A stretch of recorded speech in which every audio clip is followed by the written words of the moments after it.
दोस्तों बीजेपी ये कहती है कि उसके पास नरेंद्र मोदी का चेहरा है, एक ऐसा चेहरा जो उसको किसी भी राज्य में जीत दिला सकता है और 2024 में भी बड़ी आसानी से वो इस चेहरे के जरिए जीत दर्ज कर लेगी प्रचंड बहुमत के साथ। लेकिन आज मैं आपको एक बात बताती हूँ, वो हथियार जो एक्चुअली में बीजेपी को हर चुनावी जीत परोसता है उसके आगे, जो एक्चुअली में बीजेपी के लिए सबसे बड़ी विनिंग मशीन है, वो मोदी जी का चेहरा नहीं है, वो है मीडिया। क्योंकि ये जो ब्रांड मोदी है ना दोस्तों, ये क्रिएट भी इस मीडिया ने किया है।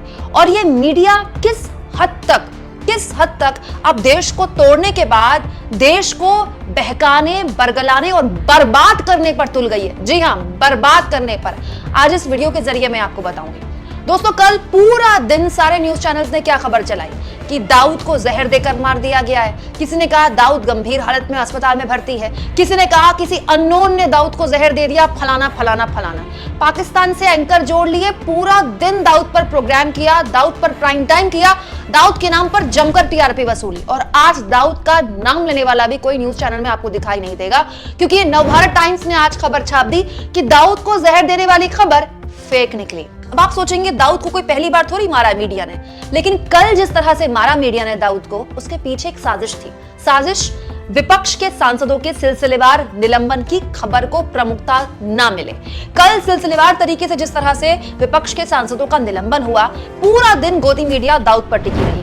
अंत में आई भी तो इस बात को लेकर आई कि देखिए विपक्ष के सांसद ना बहुत हंगामा करते हैं लोकसभा में, राज्यसभा में, इसलिए उनको सस्पेंड किया गया, बहुत बढ़िया किया गया। अच्छा, वैसे अरुण जेटली और सुषमा स्वराज बीजेपी के उन नेताओं में से हैं जो जब विपक्ष में थे तो कहते थे कि विरोध भी लोकतंत्र के अंदर, संसद में विरोध करना, हंगामा करना भी लोकतंत्र का एक हथियार है जो विपक्ष इस्तेमाल कर सकता है। लेकिन देखिए गोदी मीडिया ने पूरे देश का ध्यान कल विपक्ष के निलंबन से पहले दाऊद के जरिए हटाया, फिर हंगामे का बहाना बनाकर हटाया। और आज देश के इतिहास में 141 सांसदों का पूरे के पूरे सत्र के लिए निलंबन हो चुका है। देश के इतिहास में इतने बड़ी तादाद में एक सत्र में तमाम विपक्ष के सांसदों का निलंबन नहीं हुआ।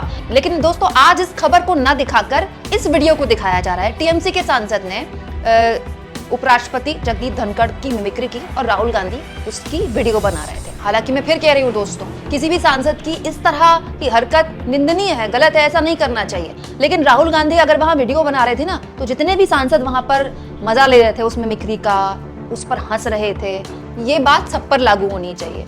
दूसरी और सबसे महत्वपूर्ण बात, अपनी मिमिक्री वाली वीडियो देखकर जगदीप धनखड़ को बहुत बुरा लगा। जब राज्यसभा की कार्यवाही शुरू हुई तो उन्होंने कहा कि गिरने की भी कोई सीमा होती है। दिग्विजय सिंह जी, कांग्रेस के नेता दिग्विजय सिंह से उन्होंने कहा कि आपके एक सीनियर नेता, आपसे भी सीनियर नेता हैं, वो इस मिमिक्री की वीडियो बना रहे थे। जगदीप धनखड़ को बहुत बुरा लगा दोस्तों, क्योंकि उन्होंने कहा कि उपराष्ट्रपति के पद की एक गरिमा होती है, ये एक संवैधानिक पद होता है। बिल्कुल सही बात है। अच्छा किया दोस्तों उपराष्ट्रपति ने पद और गरिमा की बात कह दी, क्योंकि कुछ दिन पहले जगदीप धनखड़ ने जो बयान दिया था ना देश की सरकार के लिए, वो कहीं से भी संसदीय मर्यादा के अंतर्गत तो नहीं था।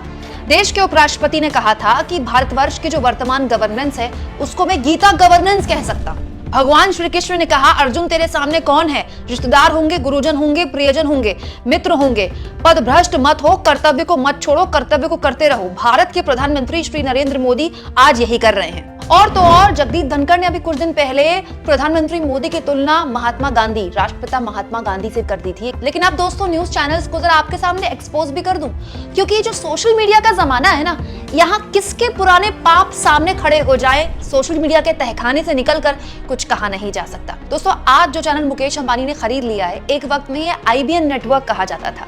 IBN 7 नाम का चैनल हुआ करता था, आपको याद होगा, और CNN IBN करके इसका अंग्रेजी चैनल हुआ करता था।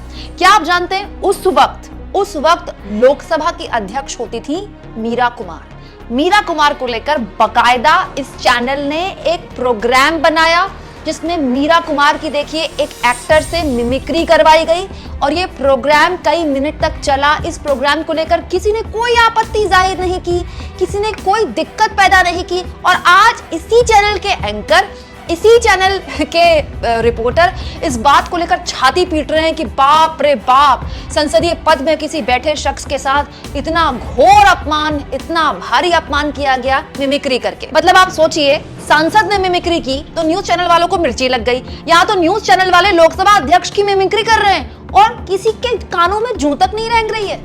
लेकिन मैं फिर कह रही हूँ दोस्तों, उपराष्ट्रपति के लिए इस तरह की मिमिक्री बहुत गलत है, किसी को नहीं करनी चाहिए। लेकिन सही गलत की परिभाषा बची कहाँ है? एक सिंपल सी बात है जो विपक्ष के सांसद लगातार पिछले कई दिनों से उठा रहे हैं।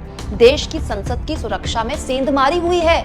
घुसपैठिए हमारी संसद की सुरक्षा तोड़कर अंदर घुस आए, उत्पात मचा दिया, वो धुएं वाले पटाखा उड़ा दिया और बीजेपी के सांसद ने ये सब करवाया। बीजेपी के सांसद ने पास दिया, जिसके बाद ये उपद्रवी एंटर हो पाए। बीजेपी के सांसद पर कार्रवाई क्यों नहीं की गई? इस पूरे मसले पर गृह मंत्री संसद के अंदर बयान क्यों नहीं दे रहे हैं, जब वो दूसरे चैनल में जाकर इंटरव्यू दे सकते हैं? देश के प्रधानमंत्री तमाम मुद्दों पर देश में दिन भर बोलते रहते हैं, इस मुद्दे पर कुछ बोलने को राजी नहीं है। लेकिन ये सवाल ना उठाने पड़ जाएं, इन बातों पर बहस ना करनी पड़ जाए, इसीलिए गोदी मीडिया या तो आपको कभी दाऊद की खबर दिखाता है या ये बताता है कि ये लोग बड़े हंगामा करते हैं इसलिए इनको बाहर निकाल दिया, या फिर ये बताता है कि देखिए फलाने की मिमिक्री करके ढिमकाने ने वीडियो रिकॉर्ड किया और ये तो बहुत बड़ा अपमान हो गया संसद का। क्यों?